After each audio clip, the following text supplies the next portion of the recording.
ద్వితీయోపదేశకాండం 15వ అధ్యాయం 9వ వచనం. నేను ఒక మాట చదువుతా, చూడండి. ఏదోవాడైనా నీ సహోదరుని ఎడల కటాక్షం చూపక నీవు వానికేమీ ఈయకపోయిన ఎడల వాడు ఒకవేళ నిన్ను గూర్చి యెహోవాకు మొరపెట్టును, అది నీకు పాపమగును. నీవు నిశ్చయముగా వానికి ఇయ్యవలను. వానికి ఇచ్చినందున మనసులో విచారపడకూడదు. ఇందువలన నీ దేవుడైన యెహోవా నీ కార్యములన్నింటిలోనూ నీవు చేయు ప్రతి ప్రయత్నములన్నింటిలోనూ నిన్ను ఆశీర్వదించును. వేదలు దేశంలో ఉండక మానరు. దేవుడి వాక్యాన్ని దీవించును గాక. మా యొక్క వారీస్ ఆఫ్ క్రైస్ట్ పరిచర్య ముఖ్య ఉద్దేశం కూడా ఇదే.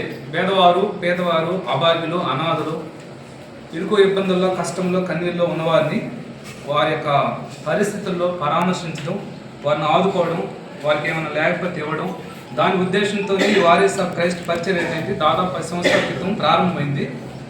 ఈ పరిచర్యలో భాగంగా గత 10 సంవత్సరాలు ప్రతి 2 నెలలకు అనాథులకు, ప్రతి 2 నెలలకు విధవరాళ్లకు, ప్రతి 2 నెలలకు పేదవారైన పాస్టర్లకు, ప్రతి 2 నెలలకు రకరకాల ఇట్లా పరిచర్య చేస్తూ పోతా ఉన్నాం మేము. పరిచర్య, ఈ పరిచర్య గురించి మీరు బాగా చదవండి. మీ దగ్గర ఆల్రెడీ మేము ఇలాంటి కరపత్రం ఇచ్చాం కదా, అది బాగా చదవండి, క్షుణ్ణంగా చదవండి. ఇంటికి వెళ్ళిన తర్వాత దాన్ని ఎవరు పడేయద్దని మేము ప్రేమపూర్వకంగా మనవి చేస్తున్నాం. అయితే మీ ముందు ఒక పాస్టర్ గారు చెప్పినారు, తిమోతి పాస్టర్ గారు. ఆయన కూడా 2 సంఘాలు ఉన్నాయి. పాస్టర్ని విమర్శించడానికి మేము రాలేదు, కానీ ఆయన కూడా పాస్టరే. ఆయన విమర్శించడానికి రాదు. కానీ అయితే చాలామంది పాస్టర్లు ఈ విధంగా లేరు. పేదవాళ్ళు, ఇబ్బందుల్లో, కష్టాల్లో ఉన్న వారికి ఏదో కూడా సహాయం చేయాలి, వాళ్ళని మనం ఆదుకోవాలి, మనకున్న దాంట్లో వాళ్ళకి ఇవ్వాలి అనే మనసు లేదు.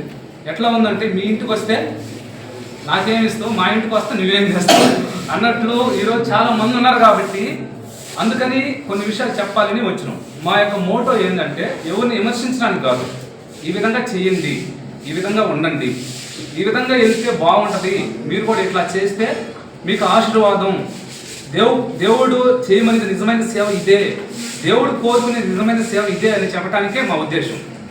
ప్రియమైన వాళ్ళరా, ఈ యొక్క మధ్యాహ్న సమయంలో ఒకే ఒక మాట చెప్పి నేను ముగించుకుంటాను. నా పేరు హాను, నేను పరిచయకి వెళ్తూ ఉంటాను, చిన్న జాబ్ చేస్తూ ఉంటాను. పాస్టర్ గారు ఉన్నారు, డాక్టర్ గారు, యువ క్యాటరింగ్ సునీలు, మీ అందరూ ఏదో ఒక వృత్తి పనులు చేసుకుంటూ మాకున్న దాంట్లో పేదవారికి హెల్ప్ చేయాలి, లేని వాళ్ళకి సహాయం చేయాలి అనే విధానంలో మేము పరిచర్యలో ముందుకు పోతాం. మార్చేసినాడు, ఆది నిబంధన నుంచి కొత్త నిబంధనగా మార్చేసినాడు. కంప్లీట్గా దేవుడు పరిచర్యను మార్చేసి ఒక శ్రేష్టమైన విధానంలో పరిచర్య అంటే ఇది, నిన్ను వల్ల నీ పొరుగు అని నువ్వు అన్ని నీ బాగున్నాయి. ఎవరైనా ఇబ్బందుల్లో, కష్టాల్లో ఉన్నవారు ఎవరైనా చూసిన సేవ కంటే పవిత్రత, సేవ కంటే యథార్థత, సేవ కంటే విశ్వాసం, సేవ కంటే నమ్మకం.